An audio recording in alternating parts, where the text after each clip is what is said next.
Matthieu 13e chapitre. Et là, nous allons lire seulement 2 versets. Matthieu 13.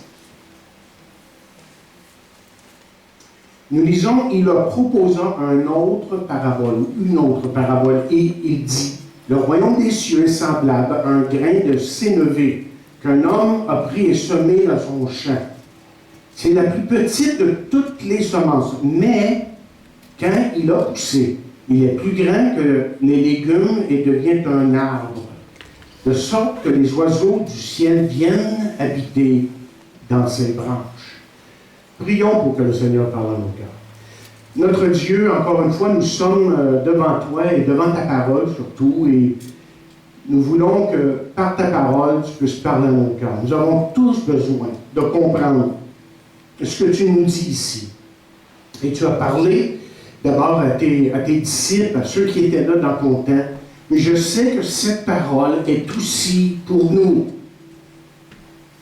Donc je prie, Seigneur, que tu ouvres notre compréhension, que tu ouvres nos cœurs et que nous saisissions ta pensée pour nous aujourd'hui. Et nous le prions dans le nom de Jésus. Et pour ça, tout le peuple dit Amen. Alors jusqu'ici, nous avons vu là que dans Matthieu 13, que ce chapitre nous présente plusieurs paraboles qui nous parlent du royaume de Dieu. Et si vous prenez le temps de les compter, là, vous allez voir qu'il y en a 7. Il y a 7 paraboles, et chacune de ces paraboles présente le royaume de Dieu d'une façon différente. Vous savez que dans Jean 2e chapitre, verset 25, Jésus a dit, il est dit ceci à propos de Jésus, car il savait lui-même qui était dans l'ombre. Et pour commencer, j'aimerais vous dire que Dieu sait d'avance, comme j'ai dit tantôt, ce que nous pensons. Quand on s'approche de lui, on ne lui apprend absolument rien de lui-même ou de vous-même. Donc, je vous pose la question, avez-vous de la peine ce matin, vous frustré, déçu de certaines personnes, soucieux de l'avenir, de votre avenir surtout? Ou est-ce que tout simplement vous vous sentez coupable de quelque chose? Vous savez, Dieu sait toutes ces choses-là. Alors, c'est très avantageux, puisqu'il sait toutes ces choses-là, ça serait très avantageux pour vous de vous approcher de lui et de recevoir son aide, sa sagesse, son pardon et sa guérison. Parce que ce matin, encore une fois, il vous attend les bras ouverts, les bras remplis d'amour et de grâce. Personne ne mérite de s'approcher de lui, justement, mais parce qu'il nous offre sa grâce, qui est un don immérité, nous pouvons nous approcher de lui et savoir que Dieu, encore une fois, veut faire quelque chose de nouveau dans nos vies. Vous savez, lorsque je lis ces paraboles ici, là, dans le chapitre 13, je découvre que Jésus nous donne dans ce chapitre l'impression, en tout cas, qu'il prévoyait les questions des disciples. Et nous avons vu que la première parabole est celle du semeur. Le semeur sème à différents endroits. Une partie de la semence est tombée le long du chemin, les endroits pierreux, parmi les épines, et d'autres, nous dit la parole de Dieu, dans la bonne terre ou le bon sol. Et chacun de ces sols représente un état de cœur. Les 3 premiers sols rejettent la semence, qui est la parole de Dieu, semée dans le cœur de l'homme.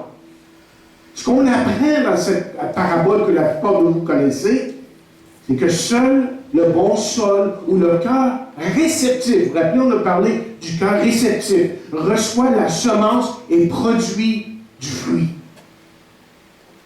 Maintenant, la question que les disciples auraient pu se poser est la suivante.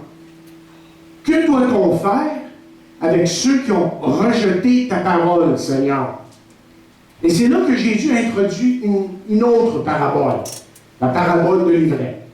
Et dans cette parabole, Jésus révèle et enseigne que le royaume de Dieu, cette fois-ci, est le monde. Et dans le royaume, il existe ensemble l'ivraie et le blé, c'est-à-dire le méchant et le racheté. Et quand on a parlé du royaume de Dieu, là, on a vu à ce stade-ci que c'était l'Église dans son sens large. Et on a appris que tous ne lui appartiennent pas. Mais pour répondre à la question des disciples, que doit-on faire avec ceux qui rejettent la parole? Jésus leur dit très clairement que le jour du jugement viendra à coup sûr. Et que ça sera, comme on a vu dans notre étude de jusqu'ici, les anges qui auraient à séparer l'ivraie du blé, le méchant du racheté. Autrement dit, ce que Jésus était en train d'enseigner à ses disciples, là, on l'a entendu la semaine dernière, c'est que nous, en tant que chrétiens, en tant qu'enfants de Dieu, notre tâche, ce n'est pas de condamner le monde, de rejeter le monde, de juger le monde, mais notre tâche est de semer la parole. C'est de donner la parole aux gens autour de nous. Je veux que vous puissiez vous rappeler que les disciples, comme tous les Juifs, attendaient le royaume. Les disciples ont demandé à Jésus, Seigneur, est-ce en ce temps que tu rétabliras le royaume d'Israël? Autrement dit, que tu établiras un royaume de paix, de bonheur et tout ce qui entoure ça. Bien, là, à ce stade-ci, Jésus leur révèle qu'avant que ce royaume arrive, qu'il faut passer par cette période que la Bible appelle le mystère du royaume. C'est pas tellement compliqué, restez avec moi. C'est un temps qui n'avait pas été révélé aux prophètes et encore aux disciples. C'est-à-dire que les prophètes de l'Ancien Testament, ils ne l'avaient pas vu venir, celui-là. Ils ne comprenaient pas ce que c'était vraiment le royaume de Dieu. Et c'est un temps où la paix et le bonheur n'existeraient pas toujours, mais qui seraient à certains moments très même difficiles. Et chers amis, moi je crois que nous vivons ce temps. Et le tout semble nous indiquer que nous arrivons à la fin de ce temps. Bien, quelle était l'autre question? Et la voici. Parce que, comme je vous ai dit, là, il y a des propos de la part de Jésus qui semblent indiquer que Jésus n'attendait même pas leurs questions. Jésus répondait déjà. Il savait exactement ce qu'il y avait dans leur cœur comme question. Seigneur, était leur question. D'après ce que tu nous dis, beaucoup vont te rejeter. L'ivraie sera semée partout. Est-ce que ton royaume va survivre? Pourrons-nous survivre? Est-ce que nous pourrons survivre vraiment à travers tout ce qui va avoir lieu? Et Jésus, encore une fois, répond, et cette fois-ci, il répond par deux paraboles. On va en regarder une. On a le temps de juste regarder une de ces paraboles. Essayez de comprendre ce qu'il est en train de nous dire ici. Et on va regarder la parabole du grain de sénévé et ensuite la parabole du levain.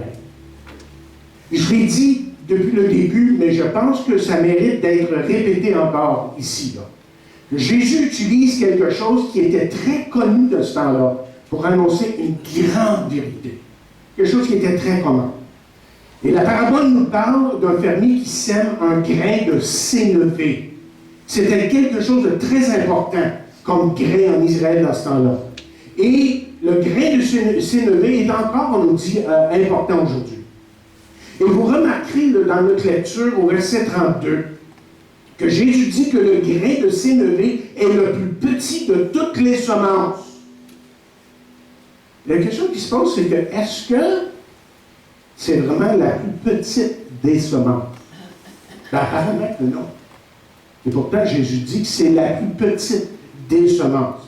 Et certains critiques sautent sur ça et disent en lisant ce verset, que maintenant que la Bible contient une erreur, et donc que la Bible n'est pas fiable, et que Jésus n'est pas infaillible.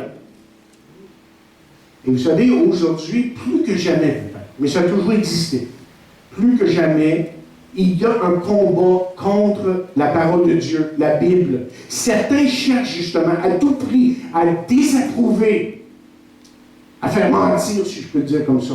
Okay? La parole de Dieu, la Bible.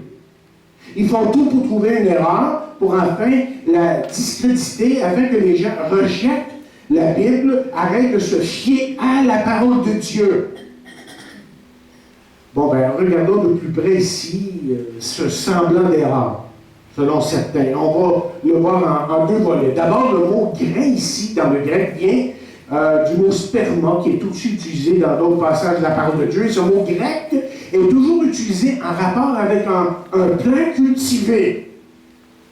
C'est-à-dire que c'est un grain semé intentionnellement parce que le fruit ou légume, pour que le fruit ou le légume soit consommé. Et les recherches, on nous dit, démontrent que ce grain de sénévé demeure jusqu'à ce jour le plus petit des grains cultivables. Et deuxièmement, pour répondre à ces critiques, Jésus va dire dans Matthieu 17, verset 20, ceci. Il dit, je vous le dis en vérité, si vous aviez de la foi comme un grain de sénévé, vous diriez à cette montagne, tiens, transporte-toi d'ici là, et elle le ferait. La montagne bougerait.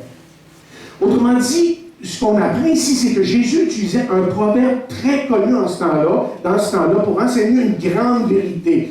C'est comme si je disais d'une personne qui est rouge comme une tomate.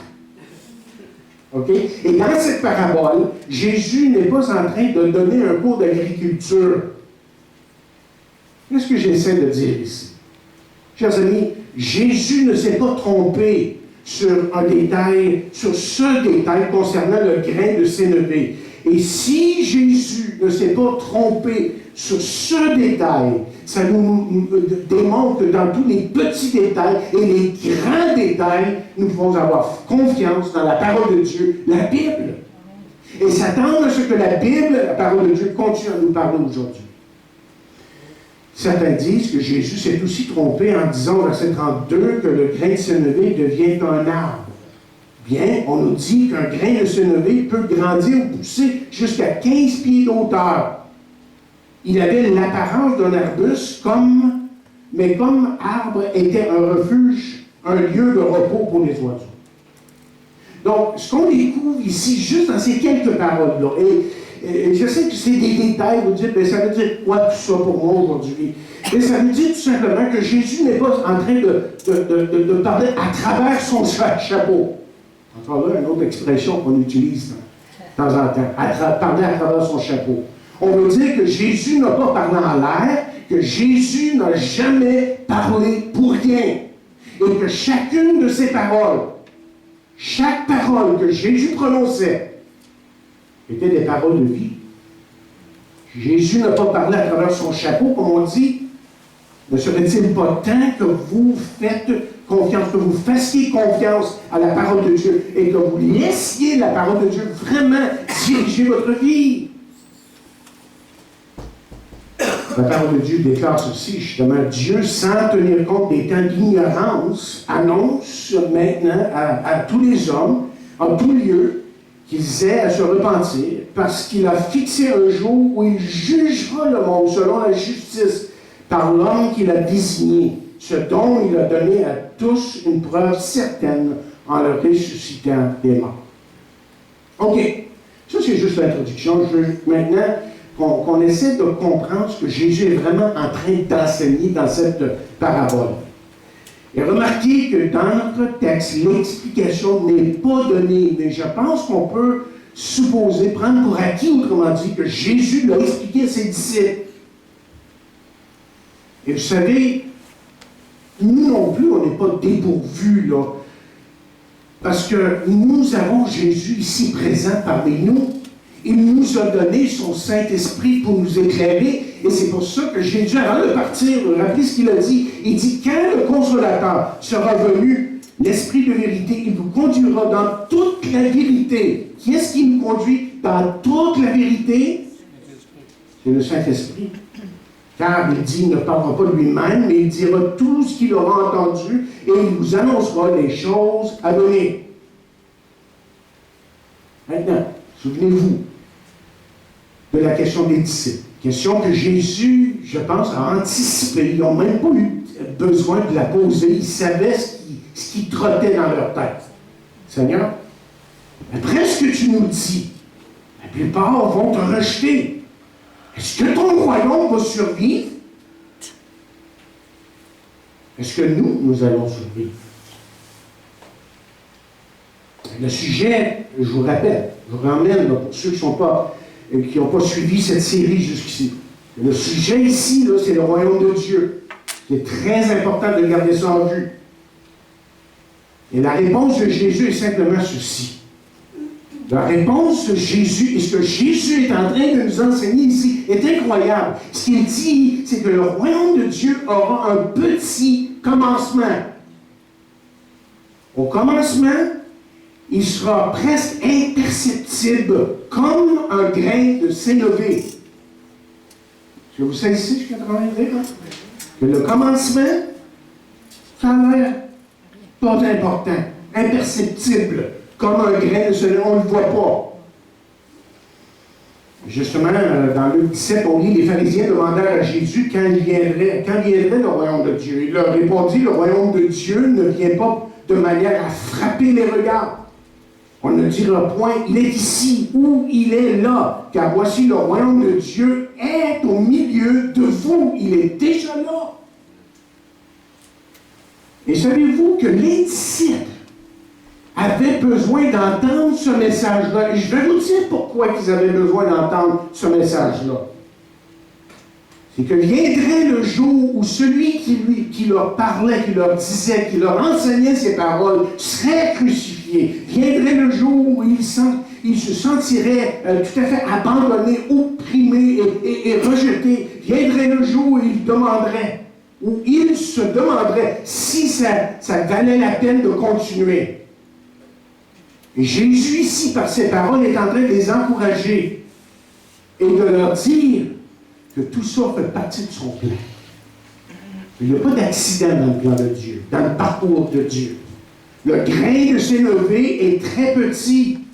Et le grain de sénévé a le potentiel de devenir un grand arbre. Le royaume de Dieu commencera très petit, mais ce royaume de Dieu s'étendra aux extrémités de la terre. Restez avec moi avec ça. C'est très important ce que je suis en train de vous dire.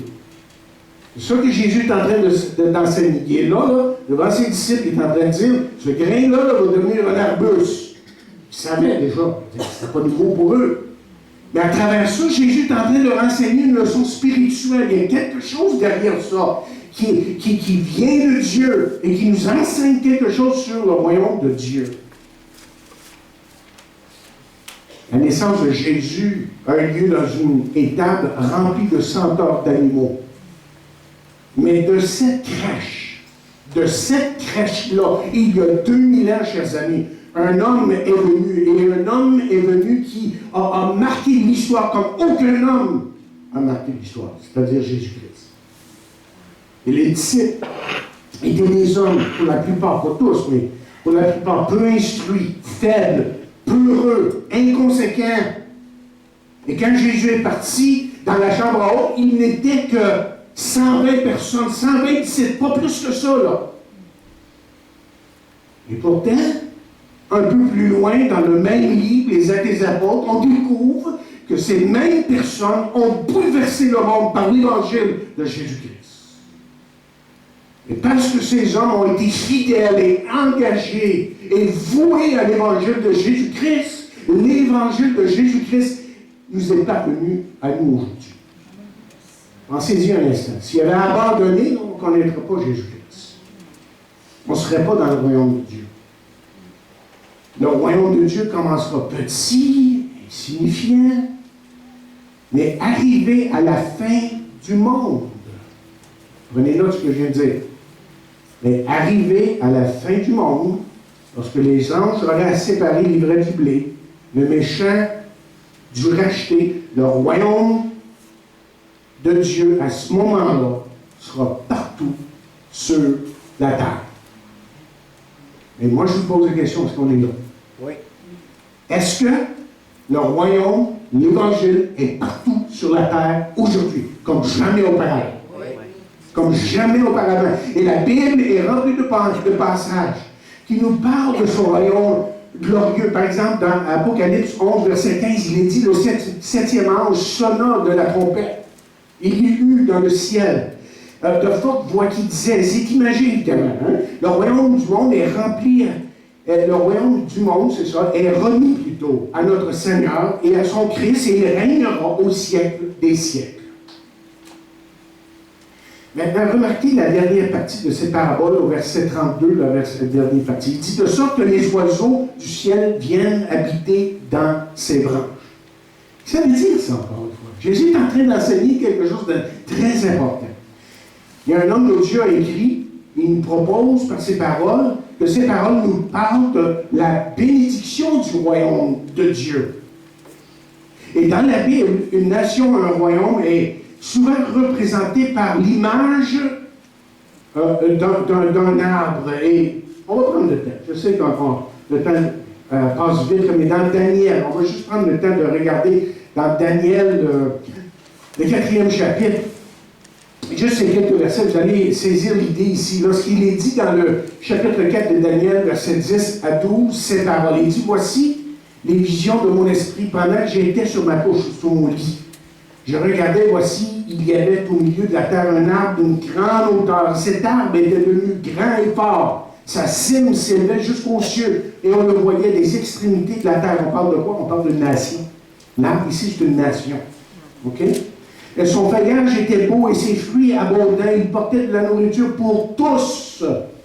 Et les bêtes des champs s'abritaient sous son ombre, et les oiseaux du ciel faisaient leur demeure parmi les branches, et tout être vivant tirait de lui sa nourriture.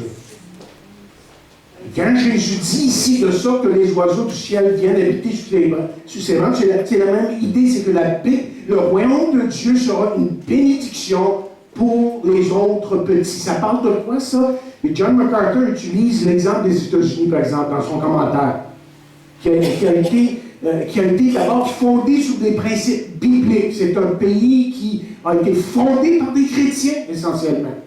Et il dit, les États-Unis ont été une bénédiction pour plusieurs petites nations, que ce soit de façon militaire, financière, mais surtout spirituellement. Voyez, le royaume de Dieu commence petit et insignifiant.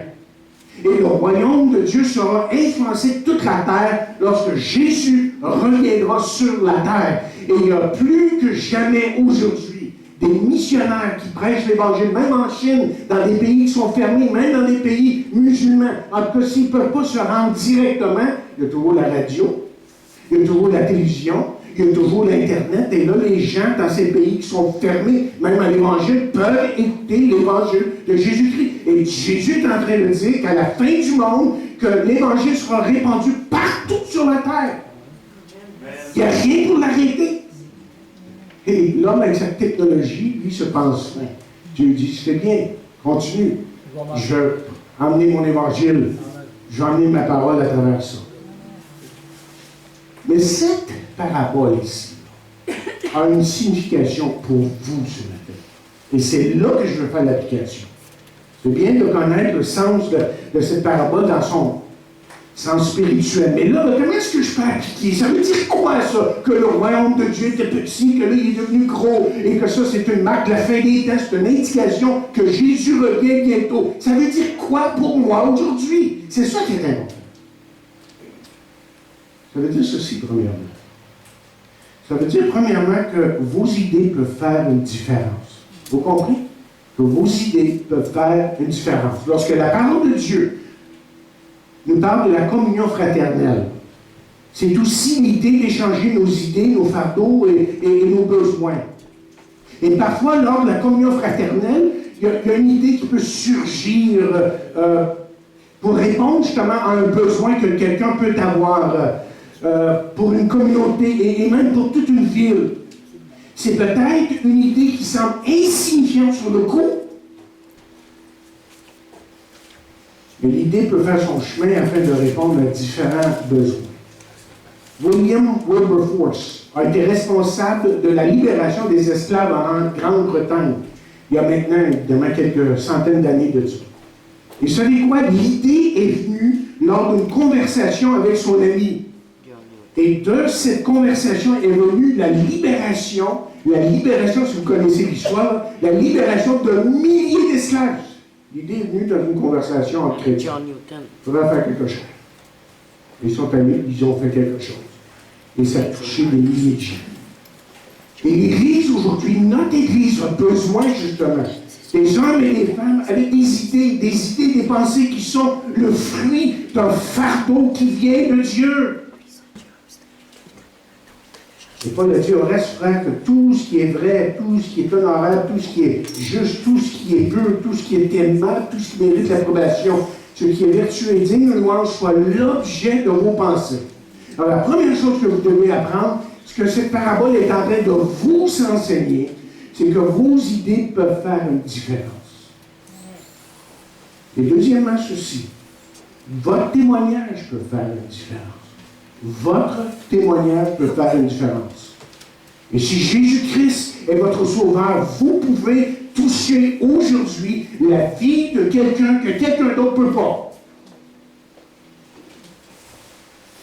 Et peut-être que vous vous sentez inadéquat, évidemment, incapable de témoigner.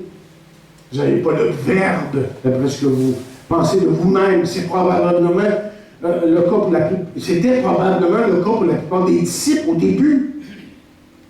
Et pourtant, si on regarde la vie des disciples là, qui étaient peureux, comme on a dit, et petits à leurs yeux, ces gens-là ont bouleversé le monde avec l'évangile de Jésus-Christ.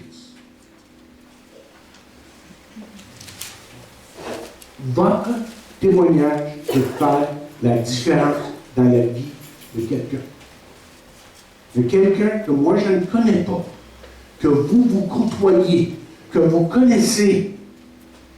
Mais Dieu vous a donné le mandat d'apporter la parole à cette personne-là, d'abord par vos actions, parce que ça ne sert à rien de parler de l'Évangile et de livre de travail. Mais vous connaissez cette personne-là, vous êtes près de cette personne-là, vous communiquez avec cette personne-là. Aujourd'hui, il y a toutes sortes de façons de communiquer, j'en reviens pas. Ils sont en train de communiquer par Twitter, c'est ça, Twitter, Facebook, et wow, ça ne finit pas, hein? Aujourd'hui, on communique, mais gloire à Dieu, maintenant, on peut apporter, on peut communiquer aussi l'Évangile de Jésus-Christ. Un jour, il y a un groupe qui parlait des moyens d'évangéliser. Je suis content que Lila est là aujourd'hui. Il parlait de la distribution de littérature, de films, etc. Il y a une jeune africaine, je pense que c'est une jeune qui venait de la Côte d'Ivoire. Je pense. S'est mis à partager et elle dit ceci. Il dit, nous les Africains, lorsque nous désirons atteindre un village pour l'Évangile, nous envoyons tout simplement une famille chrétienne vive dans ce village. Vous comprenez ce qu'il est en train de dire? Vous saisissez ce qu'il est en train de dire? Nous, on les envoie vivre avec un village. Ils sont chrétiens. Ils vivent, ils parlent, et les gens viennent à savoir c'est quoi l'Évangile de Jésus-Christ. Et on ne sait jamais l'impact qu'une conversation peut avoir sur quelqu'un, et l'impact d'une conversion sur toute une ville. Parce que Dieu, évidemment, change cette personne. Écoutez, ça prend vous, là. Le royaume de Dieu, l'Évangile de Jésus va être répandu. Si vous le faites, entendez-moi pas, là. Il y a des gens que vous côtoyez, que moi je ne connais pas, vous communiquez avec eux et vous pourriez, vous devez justement partager ce que Dieu vous a donné. Parce que ce que Dieu vous a donné est un trésor. Les gens devraient l'avoir. Mais si vous ne leur dites pas,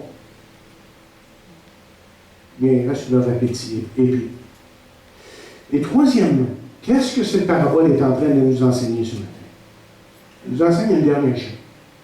C'est que votre vie, chers amis, peut faire une différence. Votre vie peut faire une différence. Parce que vous voyez, le monde cherche la vérité. Hein? On cherche la vérité. On pose des questions, on cherche des standards moraux, des valeurs sûres. Et Jésus a dit, vous êtes le sel de la terre. Ça, c'est vous, ça, là. Si vous êtes chrétien, vous êtes enfant de Dieu, c'est vous, ça, là. Vous êtes en train de saler la terre, mais c'est vous, ça, en tant qu'individu, et vous pouvez apporter la bonne parole de Jésus-Christ. Et Jésus nous l'a enseigné dans la parabole de l'ivraie du blé.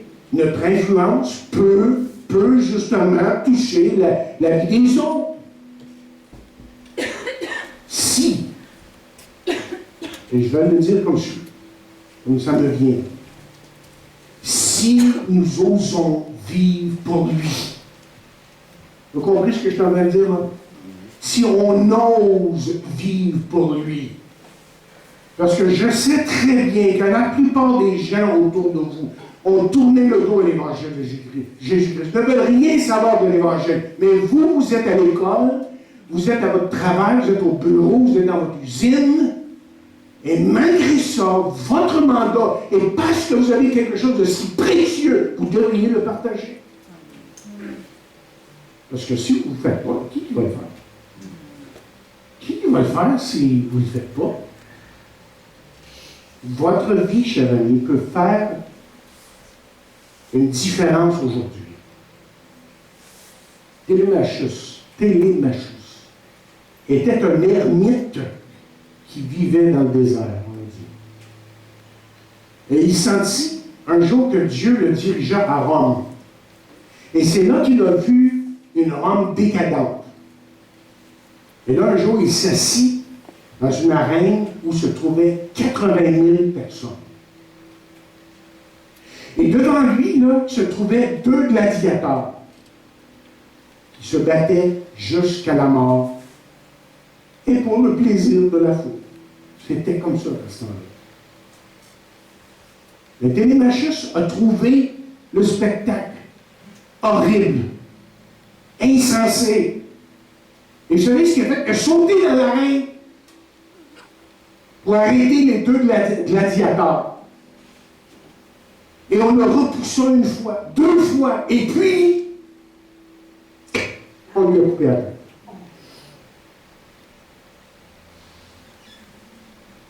La foule, quand elle a vu ça, était horrifiée devant ce spectacle, de voir cet homme, ce petit homme, de voir ce petit homme mourir comme ça. Mes chers amis, il y a quelque chose qui est arrivé à Rome ce jour-là. Vous savez ce qui est arrivé? C'est que ce jour-là, ça a été la dernière fois qu'il y a eu des combats de gladiateurs. C'était la dernière fois, à cause de ce petit homme-là. Autrement dit, un petit homme insignifiant a fait la différence. Et ça, c'est peut-être vous. Ce matin. C'est vous, ça. Vous pensez que vous n'êtes pas significatif. Et Dieu a tout à fait un autre plan. Il s'agit que vous veniez à lui. Le grain de sénévé était petit, insignifiant. Le royaume de Dieu, petit, insignifiant au commencement, mais glorieux à la fin des temps. Il est partout maintenant dans notre monde. Et votre vie, vos idées, votre témoignage peut sembler petit. Vous dites, oui, chrétien, chrétienne, mais ouais, pas bien fort, moi, là. Ça ne vaut pas grand-chose. Non. Arrête, là. Arrête pour un instant. Réfléchis. Tu as quelque chose à donner aux autres. Ta vie vaut la peine. Quoi ça sert de marcher dans le monde ici, de faire rien faire? De ne pas avoir une vie significative. C'est plate, ça. C'est stupide. Pas comme ça que Dieu veut. Il veut que nos vies aient un impact. Et on peut avoir cet impact-là parce que vous et moi, on appartient au roi des rois, au Seigneur des seigneurs, à celui qui a créé les cieux et la terre, celui qui est vivant et qui vit en nous aujourd'hui. C'est celui-là que je connais, moi.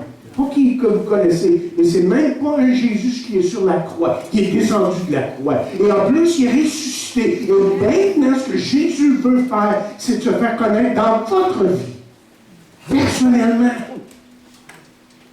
Et c'est pour ça que de différentes façons que Jésus a dit, venez à moi, vous tous qui êtes fatigués et chargés, il le dit de différentes façons là, pour interpeller les gens à s'arrêter et à considérer que sa grâce et son pardon pouvaient les atteindre et leur donner une vie significative. Et je veux vous dire à chacun de vous, je veux dire aux jeunes surtout, vous êtes peut-être jeunes, mais vous avez toute une vie devant vous. Qu'est-ce que vous allez faire avec cette vie-là? Est-ce que vous allez la donner à Jésus aujourd'hui et en faire une vie significative? Lui veut que votre vie soit significative et que vous arriviez à mon âge et dites, hein? Merci Seigneur, j'ai pu vous servir. Peut-être pas parfaitement, je n'ai pas été parfait, j'ai eu des moments difficiles, mais je sais que parce qu'il est mon Seigneur et mon Sauveur de ma vie, que ma vie a eu une signification. Cette Église ici, petite, insignifiante,